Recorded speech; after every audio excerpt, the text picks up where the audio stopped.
Guys, after nating mapalitan ng starting capacitor, try nga natin ito guys, number 1. Ayan guys. Ayan. Number 2. Ayan, number 3. For today's video ay gagawa tayo ng isang stand fan na electric fan, na ang problema daw dito ay sabi ng may-ari ay mahina raw itong umikot.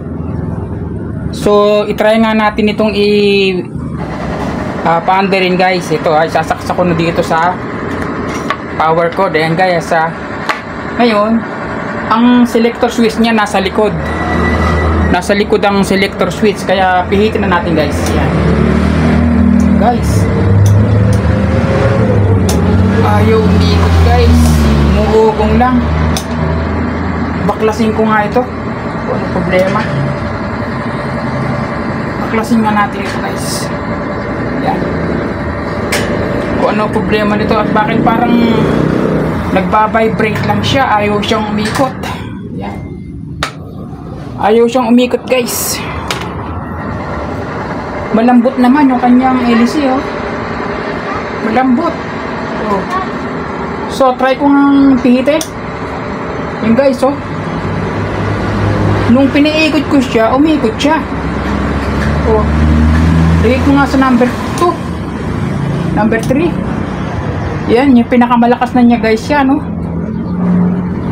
So pagka ganyan guys ang problema niya, na ayaw umikot ng todo at malambot naman ito, ibig sabihin ang problema niyan guys ay yung kanyang starting capacitor.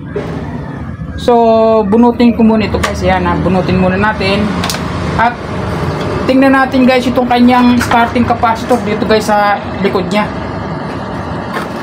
Yung kanyang starting capacitor, alamin natin kung bakit napakahina ng ikot niya guys. Yan, tanggalin muna natin ito. Yan,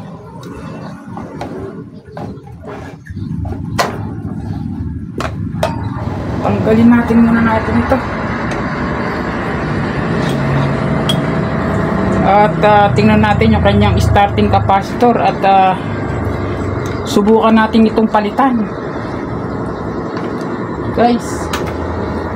So meron tayo ditong bagong starting capacitor.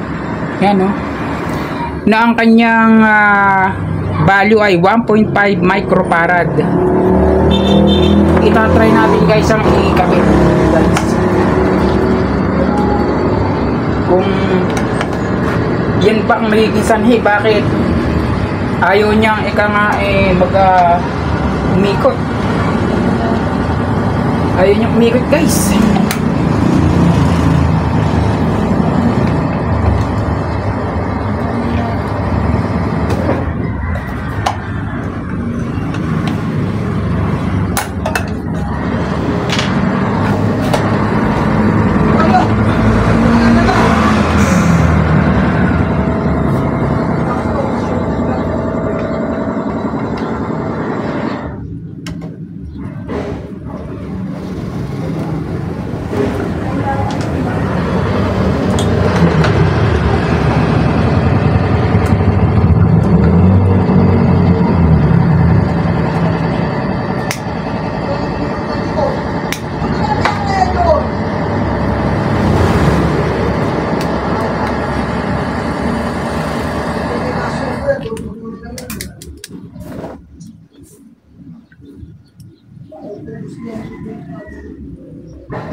So ito guys, try natin tong ikabit yung ating starting capacitor kung magbabago na yung kanyang ikot ng kanyang motor.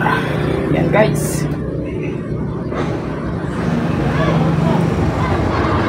Ito yung shrinkable tube. Ito ang ilagay ko. Mas okay ito kaysa rin sa electrical tape. Ang electrical tape, minsan pag nag-iinit ang kunya, bumibitaw yung pagkakabalot.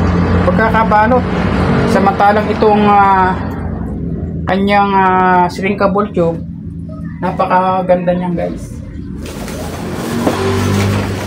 Atin na itong painitan yung shrinkable tube. Yeah.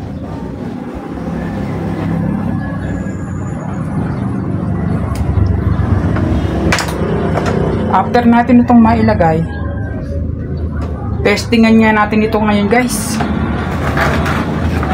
kung magbabago ba yung kanyang ikot. Yan, ito ulit yung power cord nya. Sasaksak na natin ito. Yan. Tapos ito guys, number 1. Ayan guys. Yan. Number 2. Ayan, number 3. 0. Yan guys. Napansin nyo naman, okay na. Ang naging problema lang nito guys, ay yung kanyang starting capacitor, mahina na guys. Kaya, babagal na siyang umikot. Kaya kung nakakaranas kayo guys dito sa inyong may ganito kayong problema sa electric fan na malambot naman guys yung kanyang LC pero mahina ang ikot, ito lang guys ang problema. So itry nga uli natin guys, paikutin natin. Number 1, yeah. Number 2, number 3. Yan guys, apurado na guys. Kung nagustuhan nyo guys yung aking video guys, ay paki-like na lang guys, paki-subscribe na lang guys ako guys. Paki-subscribe guys ang aking munting channel. Maraming salamat guys. Thank you for watching.